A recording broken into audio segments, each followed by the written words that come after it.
Today on Fortnite, I got second place. I was so close. Mom, will you get me a snack? Mom!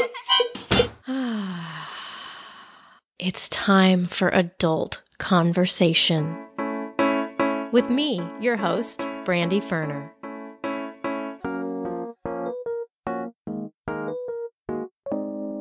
Hello, Adult Conversation podcast listeners. Some of you need today's episode. Some of you may think it's a little extreme. If so, it will give you a look into an experience that many other moms are having, but luckily you didn't. So either way, there is something to be learned here or a new perspective to be gained. My guest, Marissa, a licensed marriage and family therapist, talks about broadening the postpartum depression diagnosis and even abandoning it in some cases. She talks candidly about her own rocky transition into motherhood as a therapist and a mother, and how it forced her to rethink everything, including coining a controversial new term that she thinks will actually help struggling new moms to avoid depression. We talk about anxiety, taboos, mom guilt, postpartum myths, saying yes to the things we automatically say no to, and vice versa, experimenting with new norms in our home, and we debate our differing viewpoints on self-care. And I may or may not sing the world's most annoying Gymboree song. What's wild about this interview is Marissa and I found each other online, set up the interview over the computer,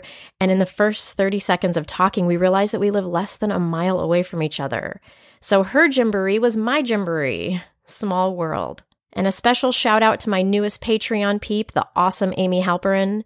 If you'd like to join her and others in supporting me and this podcast, please check out www.patreon.com/adultconversation. On to the show.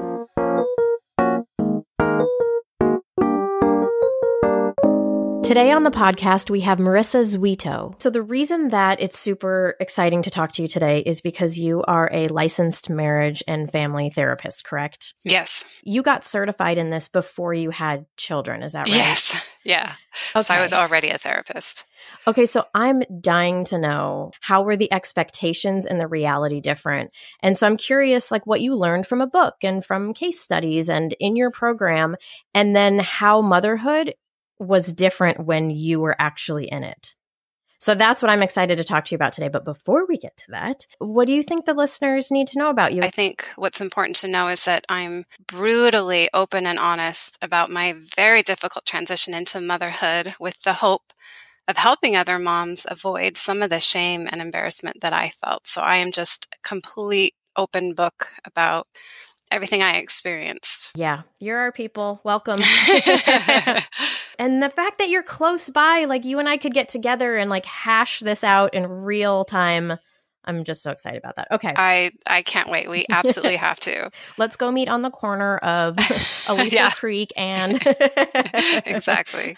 So tell me, where do you want to start? What's important about my message is that I'm kind of veering away a little bit from this diagnosis called postpartum depression. And it's a little sticky because I am a licensed marriage family therapist, and I absolutely believe that this is a real diagnosis, but I think there's something missing.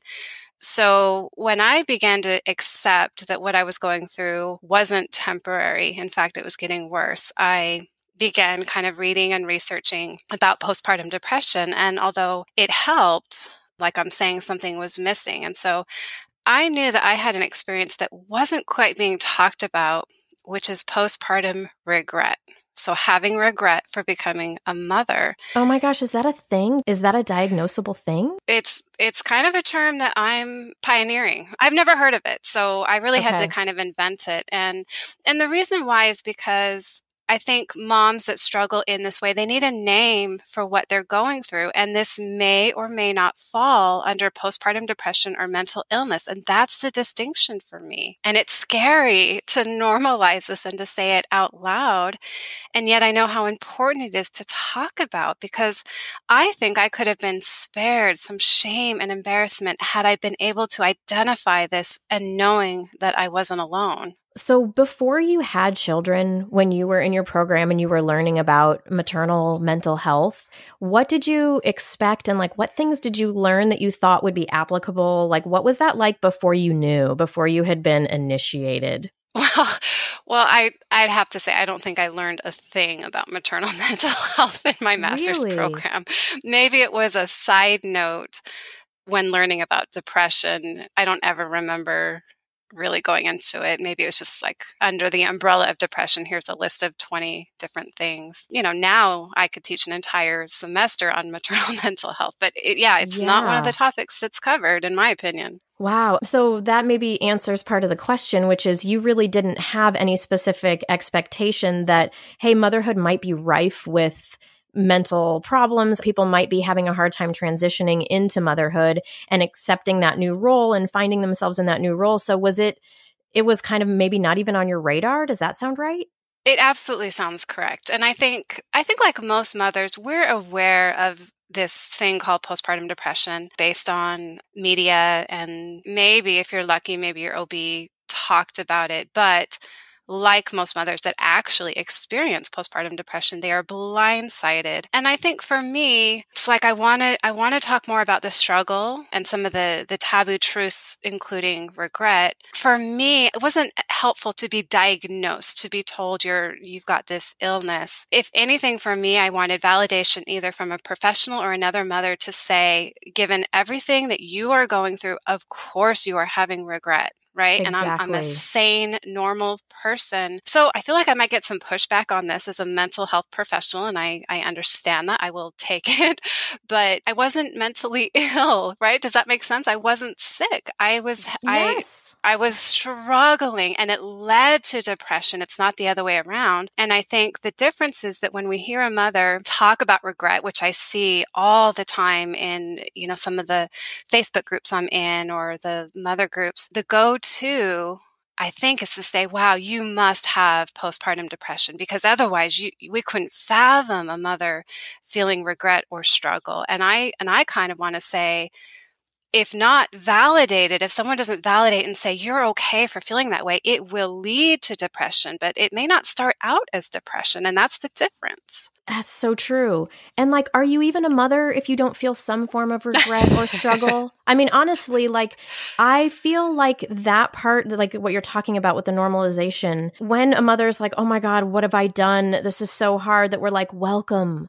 We all pass through this gate, and how we get here and how long we stay here varies, but we all hit this mark. Yeah. And I think that that's why there's so much shame around it, is people don't want to admit that, because then they are going to find themselves with a postpartum depression diagnosis. It's partially that there's a stigma to that, but it's partially that it doesn't feel right, because I, like you, had all sorts of identity and, oh my gosh, this is my job, but I can never leave it, like the trapped feeling. I loved my kids, and there were so many parts, especially when they were like newborns, of motherhood that I just loved so much.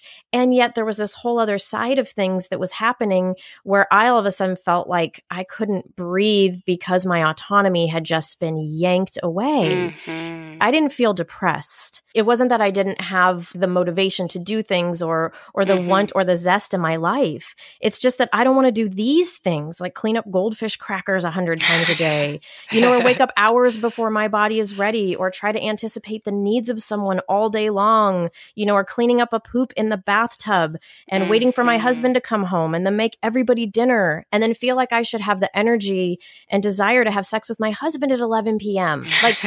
Is that depression? I didn't feel like depression to me, but it felt like, I don't know what it felt like. And I still sort of struggle with what is that? And in fact, I wrote a novel that's coming out next year, and this whole piece is at the core of it. There's a line in the book that I feel like encapsulates everything, which is the main character says, is motherhood broken or am I? Oh, yeah. And it's like that thing that we do where we're constantly trying to figure out, is it me? Is something wrong with me? Or is this job kind of impossible? So anyway. I'm doing the same exact thing. And I just kind of know I'm taking it pretty extreme, where I'm willing to go to that scary place of saying I had some serious regret. And I didn't bond with my baby. I didn't know that would happen. I made note Right. when I saw the movies that, oh my gosh, I'm going to be moved to tears and I'm going to be in love. We talk about that, right? Right. And the I didn't moment, have the any of way that. that Yeah. moment looks and feels, right? Right. So I had a high needs baby. She had acid reflux, which is synonymous with colic, which Mm. just means a baby that really can't be soothed. Right. An air raid siren in your Yeah. arms. Yes. And she had a scream. I mean, you could hear it from across the football field, and no bond. And so that expression, the hardest job you'll ever love, I thought, well, I can relate to the hardest job part, but I can't relate to the love part. So I am screwed. And it just felt like if it wasn't validated and supported and treated, depression was inevitable. And unfortunately for me, it did head into clinical depression, but I don't think it had to, because I know it didn't start out that way. I didn't know where to turn. Though the research and the articles and the literature on postpartum depression helped, that missing piece was, hating being a mom. Nowhere in those books was it talking about that or feeling regret. It was more like, these are the symptoms, and, this is a clinical diagnosis and it's not your fault. And I thought, well, maybe it is my fault because I'm not identifying with this mental illness. Maybe I am a monster because I want to go in a time machine and undo it. Right. And it's fascinating that even you with a mental health background is like, what the fuck is this? So like, imagine every other mom out there who doesn't have that background is like that, times the infinity power. Like, you at least had some knowledge and tools about coping and mental illness and all the things that I don't know, but I would imagine are in a program that therapists go through, and how lost you felt. So like, how old are your kids or a child? She will be 6 in July. So I am genuinely happy as a mom. However, I have one for a reason. Yeah. So that's part of my journey, was a little bit of an identity crisis. I thought I would love being a mother, and I thought I would have 2 or 3.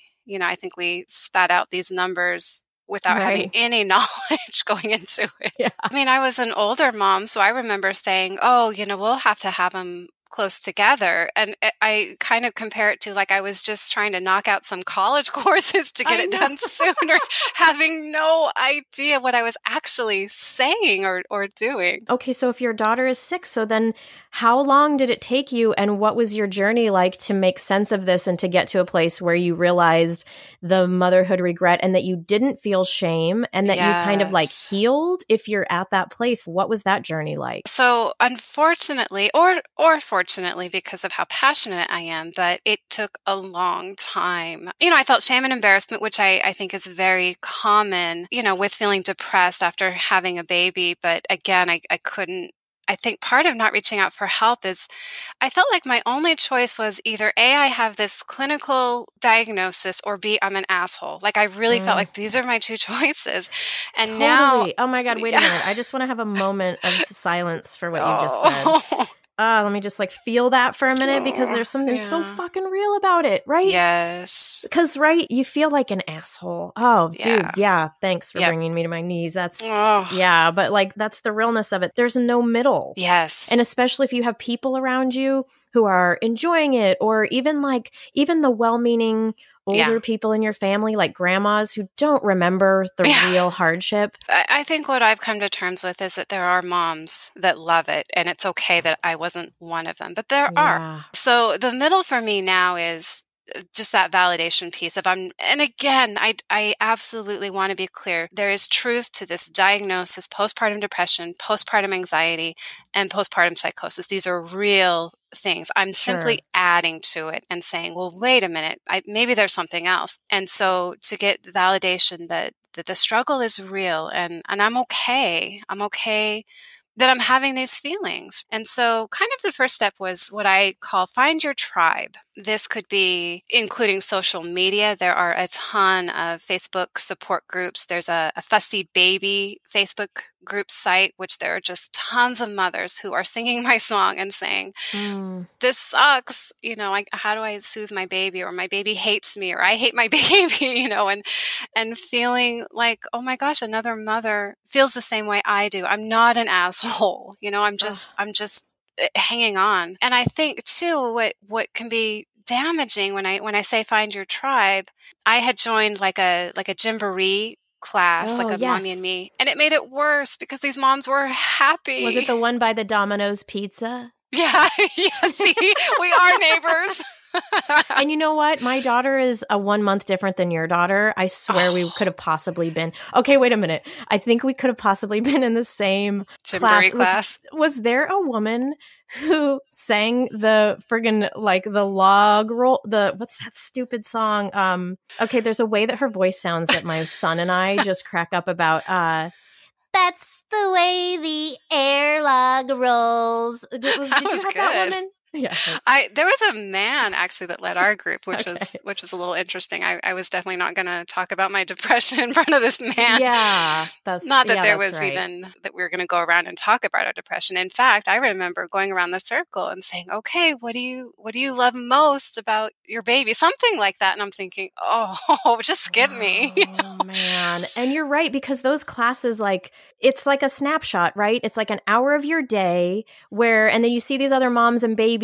And it's almost like subconsciously or consciously, you're like, I want to look like I'm enjoying this and like my baby's happy and we're happy. And so I wonder how many of those moms felt the same way that you did. Yeah. And it was exhausting to put up this front. I mean, I was mortified. I couldn't even tell my own mother. I felt so much shame and embarrassment. And I think I could have found humor, or at least gotten to humor sooner if we had gone around the circle and just given permission.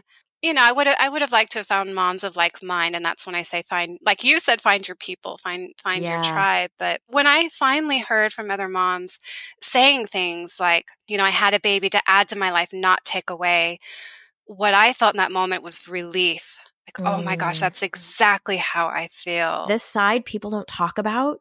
And there's so much out there to talk about how wonderful it is and how great it is. And it really isn't hard when you're enjoying something to say how great something is. Mm-hmm. But it's really hard when you're not enjoying it, or you feel isolated or alone, or you don't even have the words for it.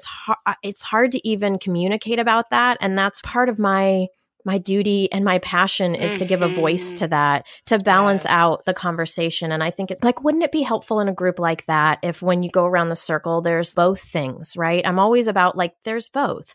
So what if you were to say, okay, and this is when I used to host postpartum groups and moms groups, we would go around and we talk about what's one thing that's working.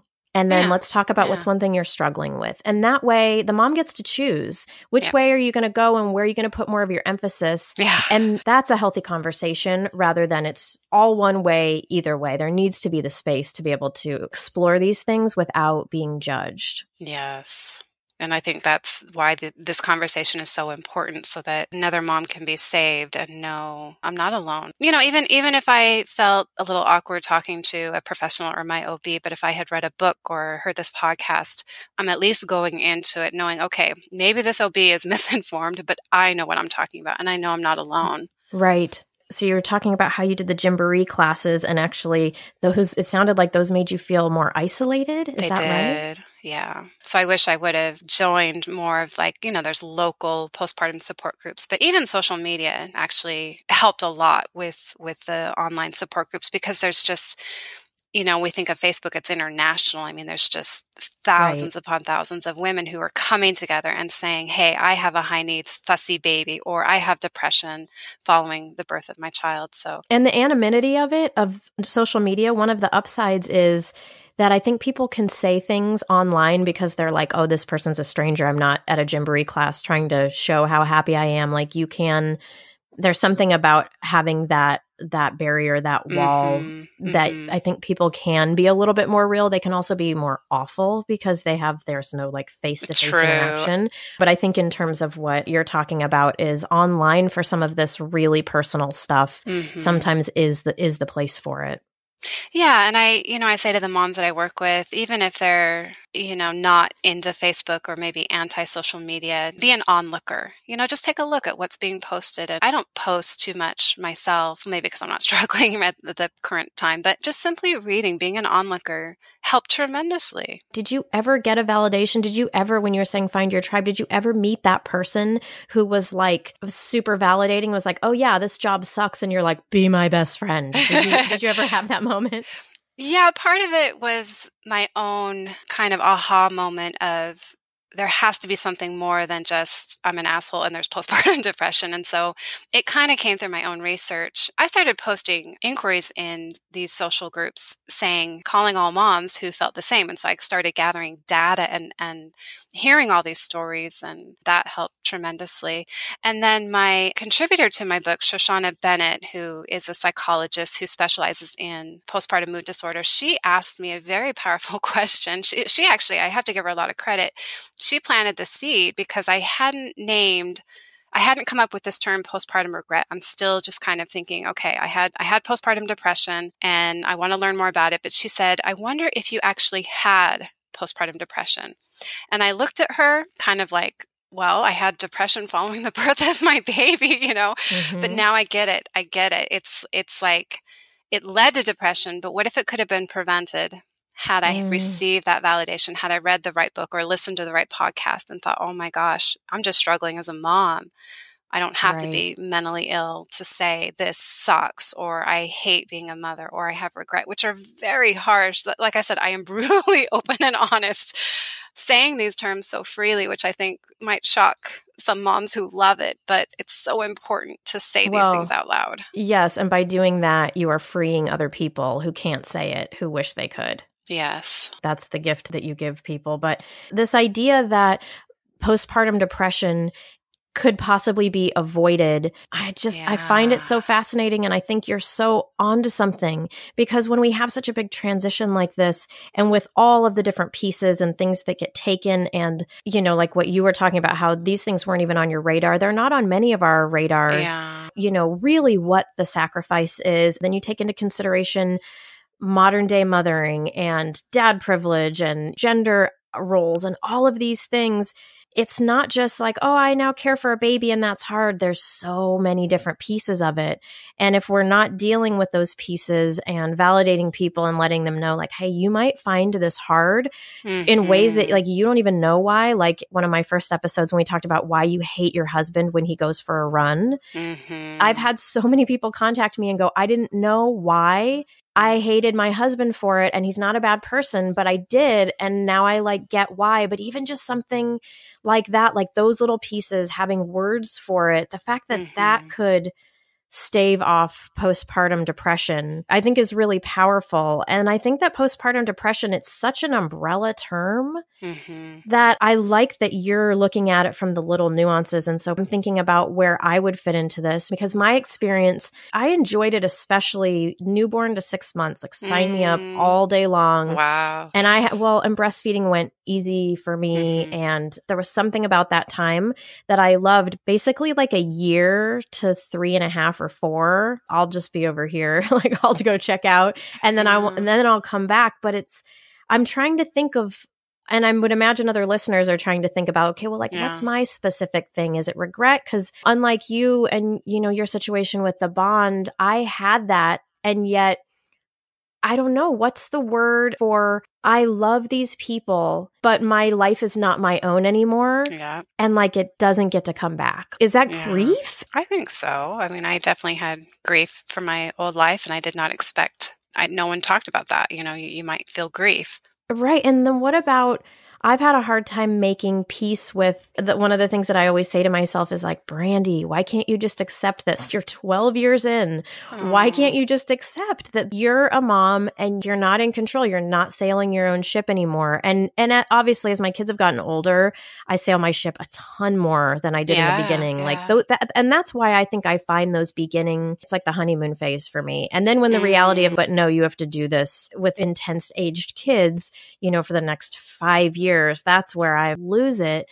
But so why could I not? And why can I not just accept that this is what it is? And I feel like I just keep railing against it. So then I'm thinking to myself in terms of, if we've got the umbrella and we're trying to find little nuances that go off of the umbrella, what is that? What is I refuse to accept that I'm in this position? What is that? I think that's valid. I hear some fight in you, which I think is good to kind of say maybe something needs to give or something needs to change. I haven't quite found my happy or sweet spot as a mom. Right. I think that's good. I'm an advocate for don't settle, don't accept. Let's keep exploring. So part of the solution for me and what I work with my moms is to redefine what motherhood can look like. I'm always going to be a mom. That is a new role. I'm a mom. And so to say I'm going to regain my sense of self 100%, Right. it's going to be different. However, I did regain a lot, like you said too, and that helped tremendously. I do feel a sense of freedom now. And part of that was my choice to have one. So I know, Right. but that was a choice I had. And I could have Yeah. easily fallen into society, especially, where you and I live here in South Orange County. I am not the norm. I'm the minority, a Right. mother of one. And I could have fallen into that via messaging. My own husband wanted another one, and that was very challenging. But I knew my happiness mattered so much to the family, to my daughter and to my husband. So I guess I would say for any mom who is saying, I don't want to accept this, I would say keep exploring what might be missing for you. And sometimes I think too, it's about the kids it's time. Sometimes it's about just them getting to be old enough where they don't need you for every last thing, if that's the thing that's tough for you, or going to school, so sometimes, there's a lot of people who financially can't afford childcare. So you've got a mom who's with kids nonstop until they start going to school. So I know for me, I start to feel freedom when my kids are in half day and then full day school. Yep. And then I'm in a sweet spot. Like, honestly, right now with an almost 6-year-old and a 12-year-old, I could just about bottle this time right now. I'm able to do some of the things I want to in life. I'm still with them tons of the time. We still get to do fun family stuff. So I feel like I'm in a really nice balance. But then, it's like the second I feel that, everybody's like, oh my God, but teenagers, like, so it's like, I'm just trying to enjoy this part of it. Yeah. Because I feel like the other parts have been harder to enjoy just because of the non-stop. I basically have just wanted to press pause on life and go away for 3 months in a cabin in the woods without sound and just like hole up, recharge, and then come back. But it's like, you can't ever do that. So now feels like every day there's a little bit of that time to do that, which is huge. Yes. Yeah. And maybe there's room to stretch it a little more. Maybe you get a hotel room for one night.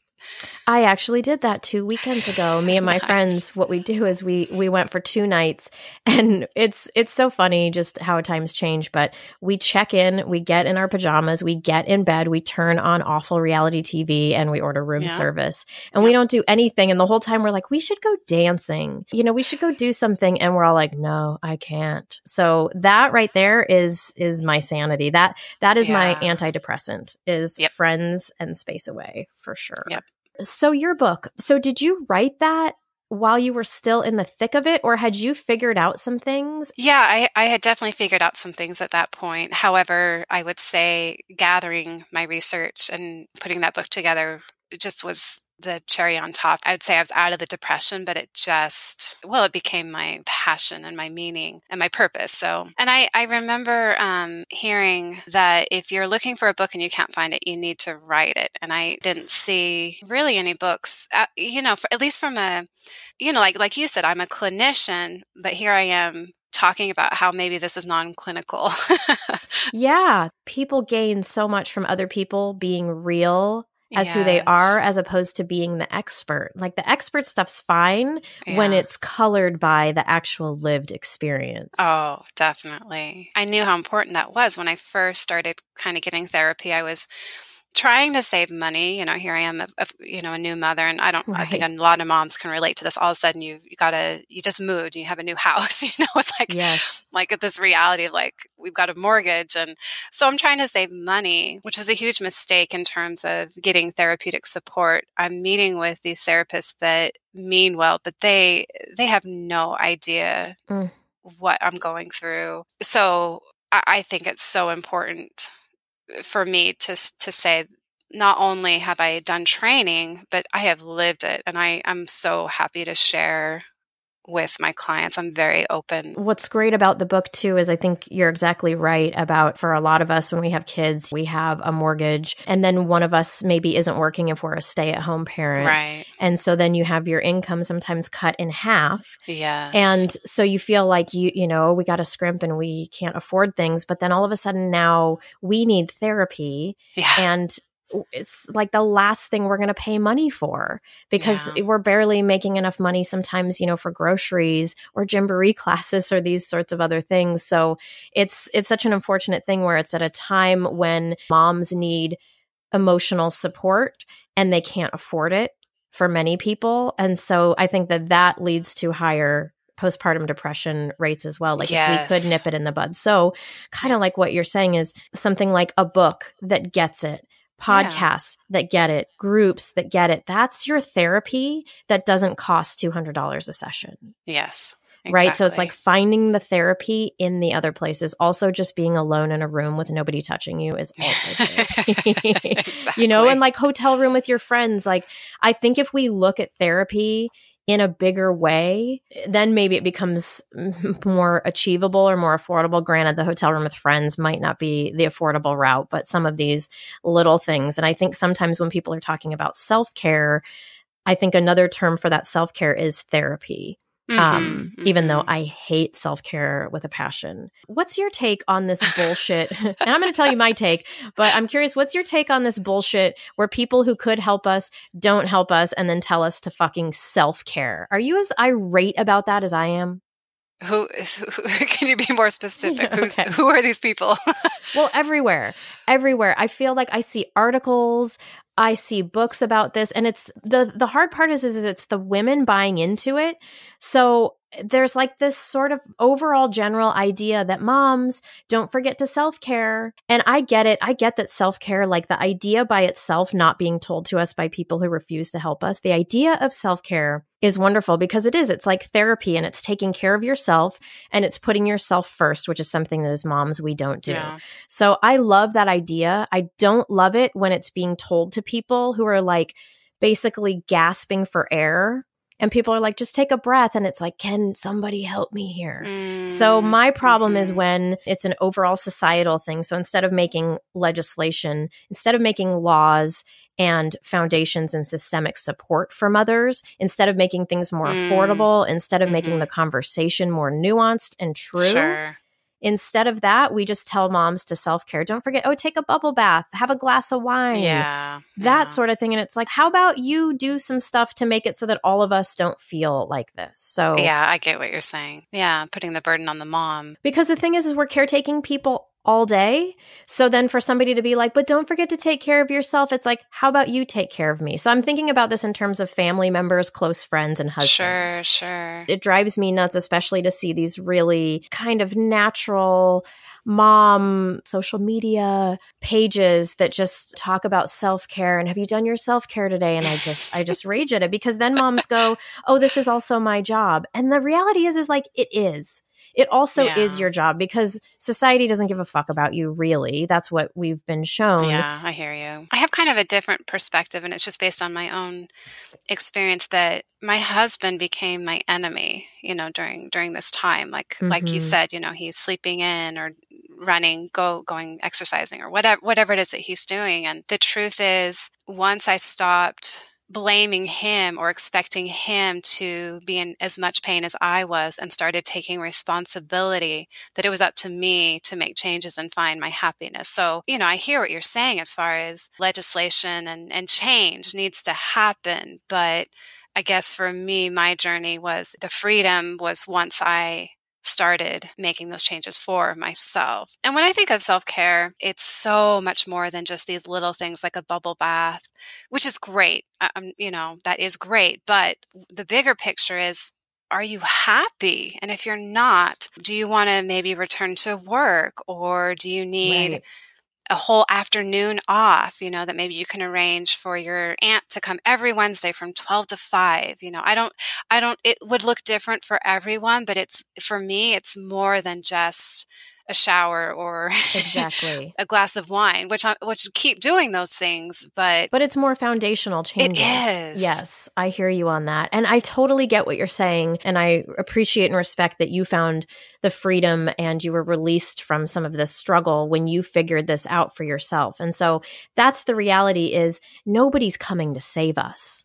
We have to save ourselves. But the part that rubs me the wrong way is that it is part of that more systemic thing where our society doesn't value women and we don't caretake them in the way that the women caretake everybody else. So it's like, even though it's not our husband's job to find our happiness for us, there are so many little things along the way that seem like us waving a white flag in front of their faces.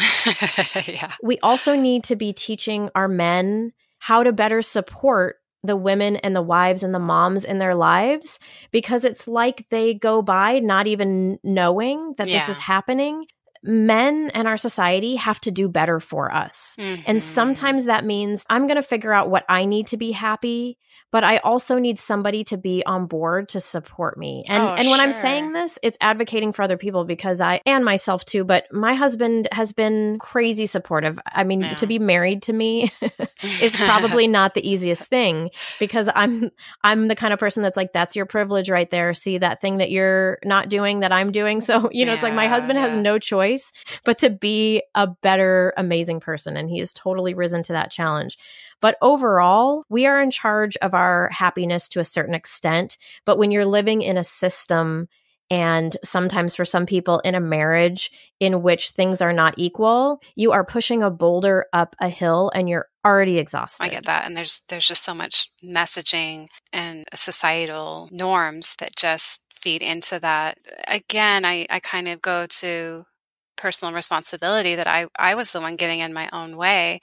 To this day, my husband will walk in the door after work and dinner is kind of a mystery. Maybe I made dinner, maybe I didn't. Maybe he'll make dinner. Like the norm in my house is there is no norm. I got to let that go. Like, do I want to be responsible for dinner every night? No, I don't. I got to recreate the new norms, and he's fine. He's never once complained about it. And laundry, I let that go. I don't do his laundry. I love the idea of changing the norms, because this is really what it is. So the bigger system is set up, and if it doesn't work for you, and this is similar in my life too, then you change it. And I wonder how many people have partners that would really be supportive, like truly supportive, and understand this thing that you want to change in our world. This supports your mental health and your sanity. So sign us up. I wonder how many would be like, but you're not making money. You're home with the kids, whether that's conscious or subconscious. I know that that's got to be eating at people. And that's why they don't do the things that maybe they'd rather do, like have their husband do his own laundry or not be the person to make dinner all the time, Yeah. What other things in your world have you changed? So you're not the dinner maven. Dinner is like, I don't know, let's figure it out, right? That's a conversation. Laundry. I do not do his. Not as a fuck you or anything, just as it's just not my truth. Yeah, and as just as a gender equality, just as why am I inherently doing your laundry? Exactly. Okay, what else? I want to give the listeners ideas for things that they can go home and go, I listened to this podcast and I'm no longer doing your laundry. Yes. Okay, what else? Well, one of the things that I did early on, which was I had a little guilt in the beginning, but so I put my daughter in daycare full time, which is nothing out of the ordinary. However, I worked part-time and I had to wrestle against that voice, especially when she was really young, to say, wait a minute, you're not working. Shouldn't you be with your baby? But the truth is that was part of regaining a sense of myself again. I could exercise without pushing a stroller. I could take a nap in a quiet house while my daughter was at daycare somewhere else. I had to push against those norms that this is costing a little extra, and yet it was worth it. And I really had to prioritize it and create it. Yeah. So I want to go back to something. I want to go back to the bond piece. So did that happen? Was that like a delayed thing? And if so, when and how did that bond happen? It's a great question. And it's so tough to answer. So her temperament, her scream just played a huge part in it. There was a moment where I did feel some validation. There was a coworker, and she saw a picture of my baby and kind of asked me about it. And for some reason, because I wasn't in the right frame of mind, but for some reason on this particular day, I just said, I don't know what I said. I want to say like, I hate it or something. And she paused just dead in her tracks and came back, and we talked for like an hour because she had a similar experience. And what I love that she said is she also had a baby who had colic and the scream. And she said, how can you bond with that? I thought, wow, that's so reassuring to hear, because that's what it was. This screaming baby. You know, when I thought of being a mother, I thought, well, it's these soothing skin to skin breastfeeding moments. And I didn't have that, you know, and breastfeeding was a struggle. I wasn't producing enough milk and she wasn't latching correctly. You know, I know that there's a chemical reaction, oxytocin. Like I know this is a thing. I have no idea what went wrong in my case. I joke that I didn't get any. I don't know. I do know it's common though. It's more common than we realize for moms and dads. You know, I think dads kind of get that free pass for some reason, like, oh, it's okay, you'll bond later. But for moms, we don't talk about it as much. Or when the dads bond immediately and the moms don't, we think, well, that's not supposed to happen. When your daughter was less colicky, how old was she when she began to be less colicky and less screamy? It's all a blur. Okay. Is it what's the range? Was it a year? Was it 6 months? At least a year. 3? Okay. At least a year. I could be wrong though. So then what happened is, as my story goes, is that I did fall into depression. And actually, you know, as much as I'm steering away from diagnosing and mental illness, the truth is I should have been on an antidepressant because it did lead to depression. So now I'm depressed clinically at this point. And so I'm not going to bond with anything or anyone. If ever you or the listeners have had depression, it's just, there's this dark cloud over you. So I should have gotten help sooner, and I should have gotten an antidepressant. Someone should have noticed how far gone you were and helped you to do that. I was so stubborn. So do you feel like part of it you didn't show, like nobody, even the closest people in your life, like nobody would have known how far gone you were, and did people ask you how you were doing and you just completely like shut that down so that nobody would ever know? No, yeah, I went through the motions. I did everything I should be doing as a new mom. You know, I think my mom detected it, and I really respect her for this. She didn't push or pry or ask, and I thought that was very nice of her. Husband was completely clueless.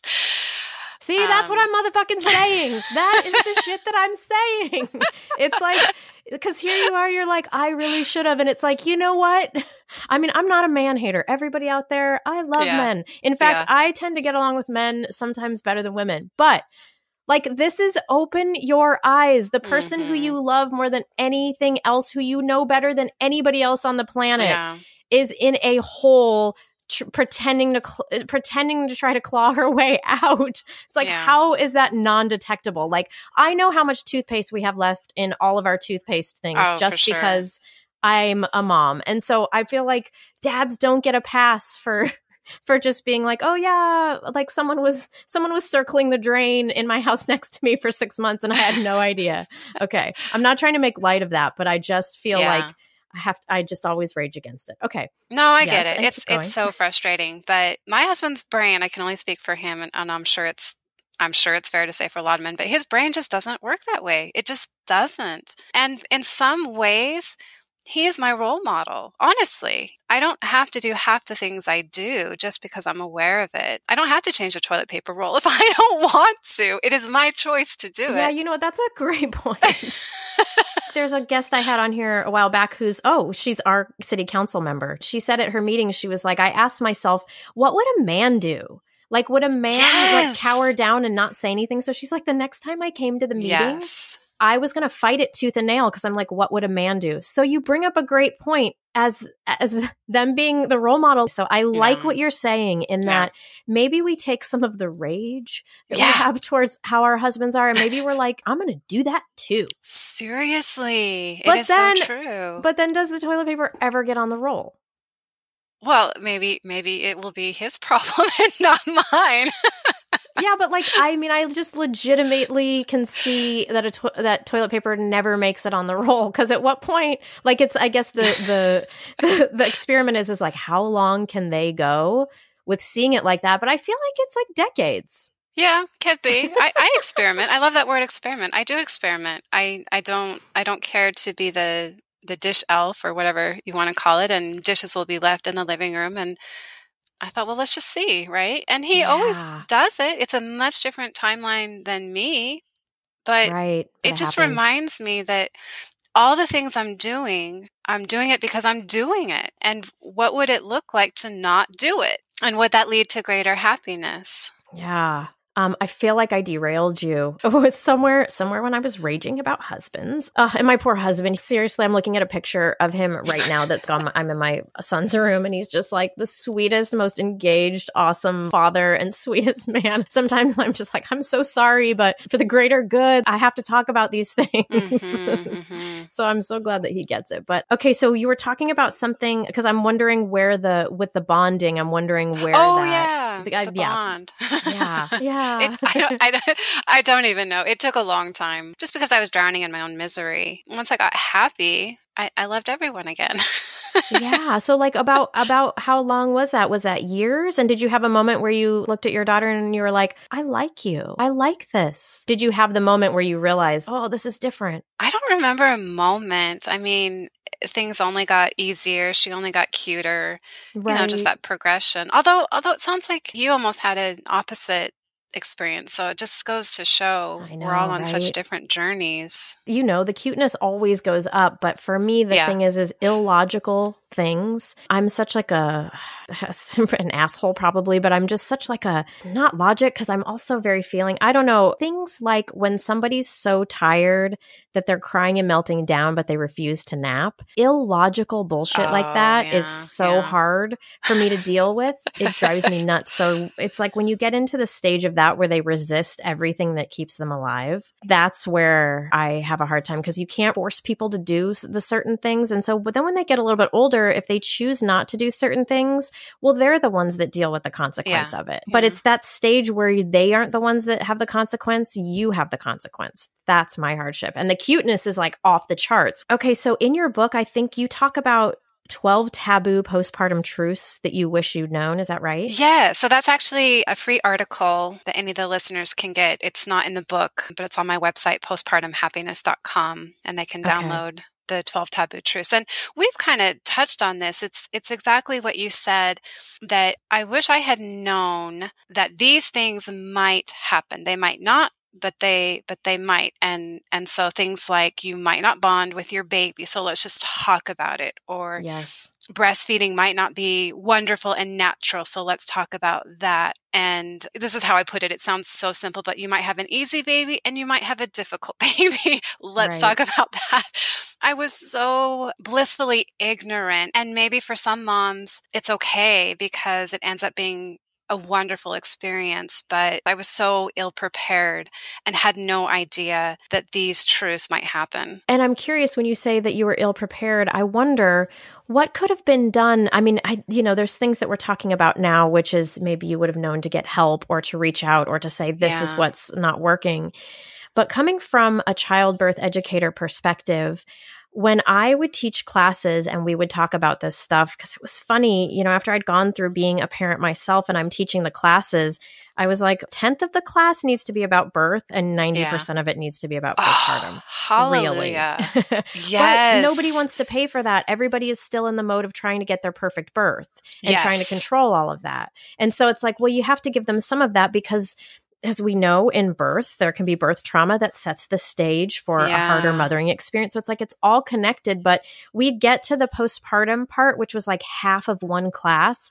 And I always just felt like this is never enough, but nobody signs up for the classes that are about postpartum because they don't realize that they need it. So when I would talk about stuff in postpartum, I always talked about the lack of bonding that could be a possibility. And I talked about breastfeeding possibly being hard. We talked about things in terms of like when you feel like things aren't going how you'd wish that they would, and what different actions you can take. But it was interesting seeing clients that I worked with who I talked I definitely told them about these things. And then if I worked with them through birth, like if I was their doula and then saw them postpartum, sometimes they would be completely shell shocked by the thing, even though I knew I had told them about the thing. And I think there's a thing that happens. And I remember being in that with my son in a birth class. I kind of feel like when you're a pregnant person, you tune out the things that you hope don't happen. And you just kind of focus on, you still have the illusion of control in a way. Yeah. I knew about postpartum depression, which is a diagnosis. And, like we all think, well, that's not going to happen to me. They say that, like the statistics say almost every mom that has it, unless she had a history of depression, she's going to be blindsided.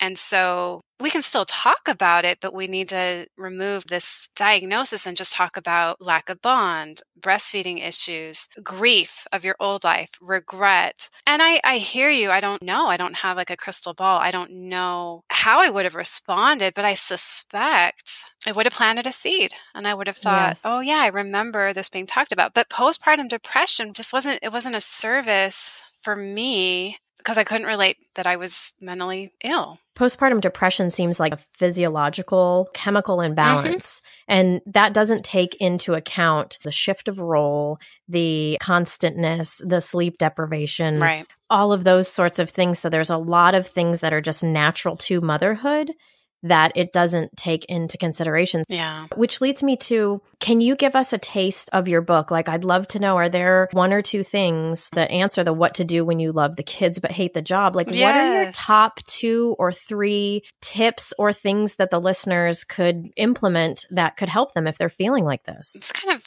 3 sections. The first one, the job sucks, and I go through my journey. The point, again, is to validate any mom who also feels the same way, that says, wow, this kind of sucks. And I include all kinds of anonymous mom quotes. And then I talk about how to be a mom your way, which is to let go of maybe what you thought it would look like. I thought I would love it. I thought I would just enjoy it so much. And I didn't. And so I got to reinvent what it could look like. And that might include daycare full-time and work part-time. Or I've had moms who put their baby into daycare 2 weeks prior to going back to work. So they literally had 2 weeks just to themselves. It's like they were a stay-at-home mom, but without the baby.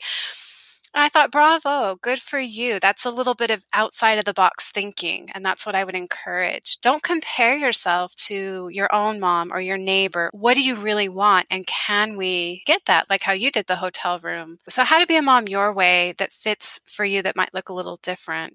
And for me to be a mother of one, that was like, wow, can I really do that? Is that really possible? Am I a horrible person for doing that? But I realized, no, this is for me. I'm being a mom my way, which looks different than my neighbor.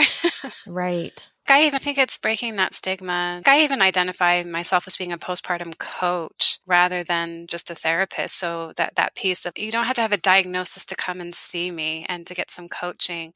And I invite just to brainstorm. The question I ask is, it's a 3-part question. What would you add, change, or take away if you could? And it's almost like if you had a magic wand kind of question. Don't worry about money. Don't worry about any of that for right now. Let's just brainstorm. Like you said, 3 months in a cabin. And so maybe you don't get your 3 months in a cabin, but maybe you get an entire weekend in a hotel room. So we have to honor our wants and needs. And I think for so many moms who are in it, like you said, we don't even go there. We don't even ask ourselves what might be missing or what do I need, because we just are going through the motions, doing the next thing, breaking away from the stigma and just getting some support that it could look better than what it currently is. And just experiment. It was difficult to change the norms. When I was married, newlywed, we had this tiny little apartment. It was the happiest I remember being, and I did do everything. I cleaned. We did make dinner together, but I know I did the laundry, and it was great. And then all of a sudden I'm with a new baby in this big house. I had to reconstruct those norms, and it was difficult. I felt, am I a bad wife? So it was like, well, just experiment, just see what might happen. And nobody died, right? When I stopped doing his laundry, nobody died when dinner wasn't ready, among other things too, that I'm probably not even know that I do because they're just such a norm. I have a lot of time for myself today. I really do. I had to be comfortable being uncomfortable, right? Right. Letting go of kind of those limiting beliefs that say, well, a good wife does dinner, or a good wife Exactly. or a good mom, fill in the blank. I thought, well, maybe a good mom takes time for herself and is happy. Maybe that's what a good mom is. So just having the courage to experiment. Yes. When I look at motherhood and I look at anxiety, they look very similar. So I'm curious, from your professional and also your lived point of view, how do those two things relate? Can you have motherhood without anxiety? Can you talk a little bit about the relationship with motherhood and anxiety? I'm not sure I'm the right person, to be honest, because that wasn't really so much my struggle.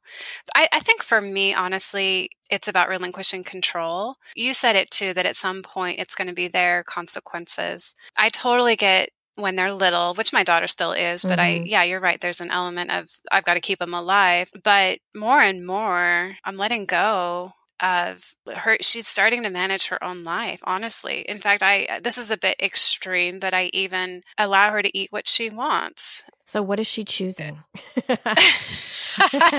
She'll often eat dessert before dinner, and it's fine. Like, it's fine. Like, what rule do we have to follow that says you have to have dinner first and then dessert? That's actually a great point. For me, and I don't know if this is the anxiety, maybe it is, but I've eliminated some of the fight.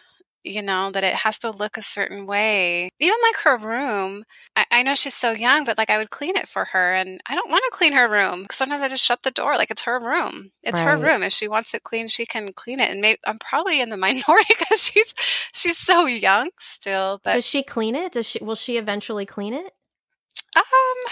I don't think so. Because but where's the fine line between, and this is the rub of parenthood, which is like, I love what you're saying here, which is give them the control. And my husband just told me about some podcast he listened to. He's like, whoa, this was a household where the kids just dictated everything. I mean, it wasn't it was like everybody had autonomy. The kids could do whatever they wanted. They went to bed when they wanted. They ate when they wanted. And I'm like, that sounds like awful to me. But anyway, but we were talking about the merits of that. But there's that middle ground, right? Which is, if you allow your kids to do whatever they want in all arenas, where are we modeling for them and teaching them how to do these things that might be supportive to them later in life, such as like cleaning a room? But if we're doing that for them, then they're not learning, and then they're not in control of their space, and we're frustrated because it's not clean. So does that middle ground matter? Or are you just like, I'm totally doubling down on the fact that I'm just never going to clean her room, and if she doesn't learn to clean a room, that's her deal, which I love. But I'm curious what your thoughts are on that. I kind of am. Yeah. Dude, fuck yeah. I love that you're like, I don't give a shit. I'm like, save myself here. This is really like rebel mom shit you're talking about here.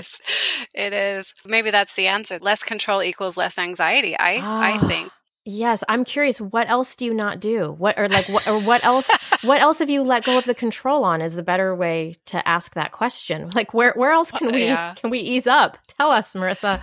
She's still so young. I think get back to me in 5 years, I'll probably have a much longer list. I honestly hope to continue to relinquish control, and not at my own detriment either. I want to be clear. Sure. So when I say I give her freedom around food, you don't come to me at 10 p.m. and say I want a hamburger. Like, that's not going to happen. But if you want a bowl of ice cream before dinner, honestly, like, sure. I know it's crazy, but does she eat a normal dinner? Yeah. Oh my God. For the most part. So, but that was experimentation. What would happen if I didn't exert so much control? In the feeling of, well, what would dad do? How would he look out for himself, look out for number one in something like this? There's a dad who, this morning at my daughter's kindergarten drop off, there's this dad. I think he's a stay-at-home dad, and he drops off his child, and then he's got these other two little ones, and they run all the way back to the car, which is down the street, and he's chatting with other parents.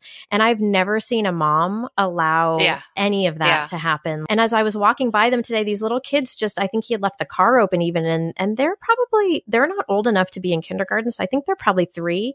They just open the car door and jump in his car, and he's nowhere to be seen. And so I felt both things. On one hand, I was like, good for him. That guy does not have anxiety. We all need to take a page from his book. And then also my mind immediately went to, yeah, but if one of the kids strangled themselves with a seatbelt in the back and he walked in on it, he'd be like, oh my God, I can't believe I was so negligent. True. Right. So it's always, and in my mind, maybe not for everybody else, but it's always the both ways.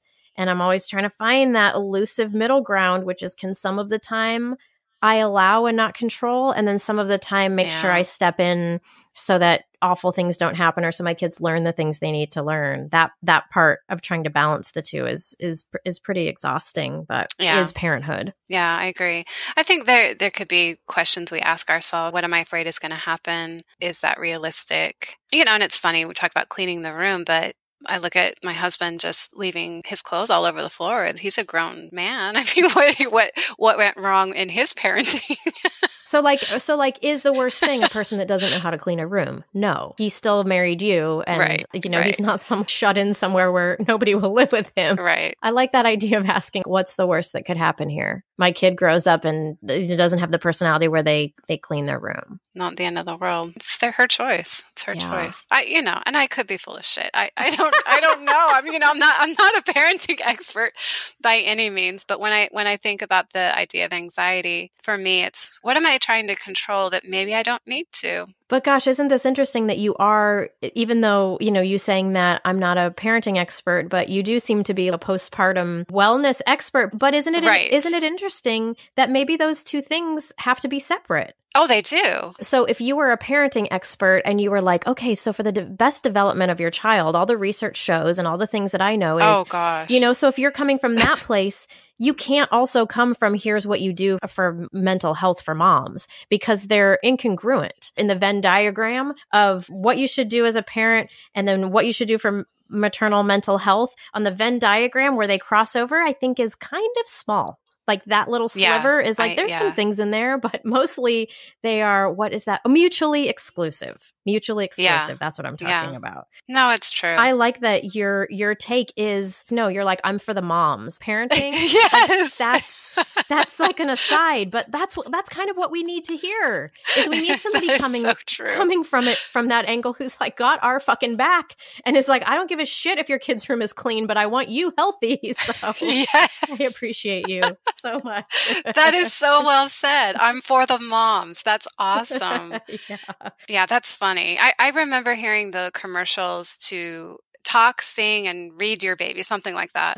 I remember that too. It was painful. Oh God, I'm not doing enough. It just felt like I'm a horrible mom because I'm probably not reading, talking, and singing enough to my baby. Exactly. Like you're in your car and for the first time ever, you've put on like an Erykah Badu song instead of a fucking Frozen song. And then, you hear on the radio later, like, are you talking to your baby? And you're like, God damn it, I just one song. I wanted to hear Bag Lady, please. Yes. I remember this was part of what happened to me is I fell into all the shoulds that I should be doing. And so I started playing nursery rhyme music in the car. My baby was like, I don't know, 8 weeks old. And I look back on that, like, what the hell was I doing? And so to make this message more clear, I did not like nursery rhyme music. It was not enjoyable, just in case that wasn't clear.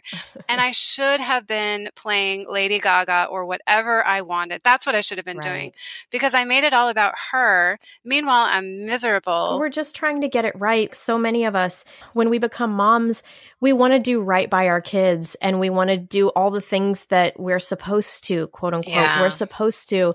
And we want to be engaged. And there's this new part of our life that we've never done before. Listening to nursery rhymes, it's like, whoa, this is new. But what we don't realize is when we do that on every single angle, we lose all those pieces of ourselves. So it's like, it's fine to do that in a balance. And that balance is always the hard part. But in the beginning, and for maybe years, depending on people, like, you don't know that. It's like you're talking about with all these experiments. I feel like as new moms, we experiment. Okay, so I'm mom. I'm going to be full mom. I'm going to be 150% mom. And it's not until we're a shell of a person, like weeping on our bathroom floor, that we're like, maybe I should have listened to Lady Gaga instead. So we learn. Seriously. I think sometimes, even though people tell us it's going to be this, it's going to be that, this might happen, your expectations might not be met. Sometimes we have to just feel it for ourselves to understand really like, oh, I don't want to do that anymore. And it depends because some of us put up with bullshit a lot longer than others. So I think that's where people, their timelines on that can be quite different. Yeah, I think it's important just to ask ourselves, what do I want? Maybe I still take my daughter to the park, even though a part of me doesn't want to, but maybe it just depends. But just to give myself permission to say, I really want to stay home, or I really want to listen to Lady Gaga. Just to pause and ask myself, what do I want is so powerful. Yeah, and it's something that when you become a mom, I feel like just gets pushed right out of you. I remember, because we're in South Orange County, I remember going to Disneyland with some friends and their kids, and somebody asked me, one of the parents asked me, oh, what's your favorite ride to go on? And I was like, excuse me? Like, me? Well, my favorite ride is whichever one neither of them are crying on. Like, whichever one both of them can go on where I don't have to hear complaining. And it was this moment that I just remember where I thought, I don't even have an opinion anymore, because my opinion is what produces the least amount of crying and resistance.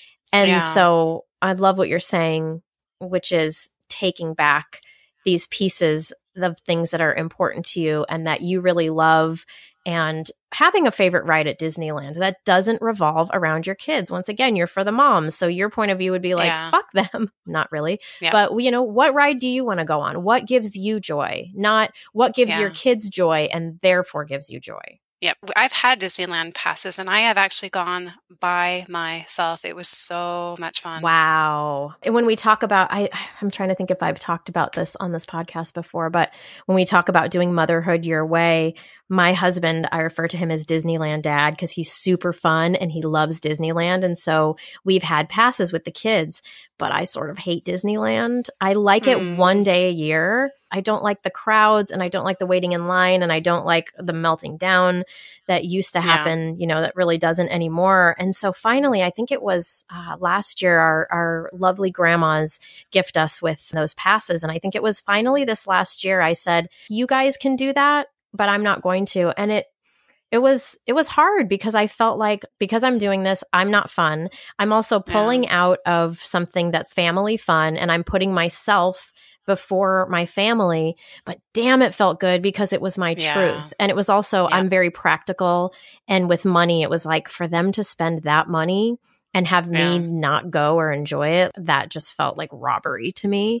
But gosh, it felt so good to say, I'm not a Disneyland person and you guys are, and that's great. And so we'll go do something else with me. We'll go roller skating, which I freaking love.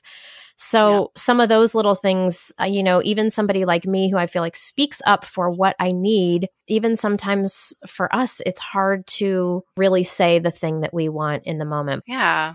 Okay, so for people who want to find you, how do we find you? So my website is postpartumhappiness.com. I'm on Facebook under Postpartum Happiness, Instagram, and they can download a copy of the 12 Taboo Postpartum Truths, What You May Need to Know but Probably Haven't Been Told. You'll find my book there as well. If you had one takeaway, one thing that you could tell moms, what would be the one thing that you would tell them? Oh gosh, I think that if you are struggling with that transition into motherhood, it's normal, it's common, it's okay. And that help is available. I don't mean to say accept it, it's normal, but you're not alone and help is available. That could be coaching, that could be therapy. If you're experiencing something that feels taboo or scary, I promise you're not alone. Also, maybe to add to that, the idea that if you are not enjoying it, it doesn't mean that you shouldn't have become a mother. And it doesn't mean that you're broken. Those two things, exactly, I think could be helpful to hear. I know a lot of people who have the regret think like, I should have done this. I wasn't made for this. Why did I choose this? I don't know that we have to be set up perfectly to enjoy the whole thing to have it be worth it. I just don't think that that's true. Right. And that there's a way to enjoy it. I really do believe that with the right changes, with the right new norms that you want to create. Marissa, thank you so much for coming here and talking about this and for being so open and honest about it. I appreciate the work that you're doing and just even being real and vulnerable and saying the hard things about motherhood. Thank you so much. I'm thrilled to share this message with the hopes of helping another mom.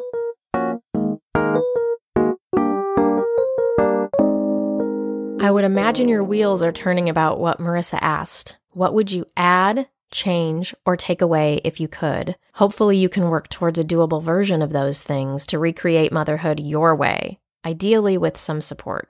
And I have to admit, some of Marissa's suggestions about letting go challenged my agreements about what a good mother is supposed to do. But it helped remind me that each of our parenting situations and needs are different, and there is not one right way to do this thing. If your sanity hinges on allowing your child to have dessert before dinner, do it. Also, Marissa's book, Postpartum Happiness, What to Do When You Love the Kids But Hate the Job, is on sale from August 25th to August 29th, and it's just 99 cents for the ebook and $3.58 for the paperback. Her website, again, is postpartumhappiness.com, and she also does long-distance and in-person postpartum coaching. If you are enjoying the podcast, I would love a rating, review, or social media share to get the message out to more people who need to hear these adult conversations. Thank you. As always, thanks for listening.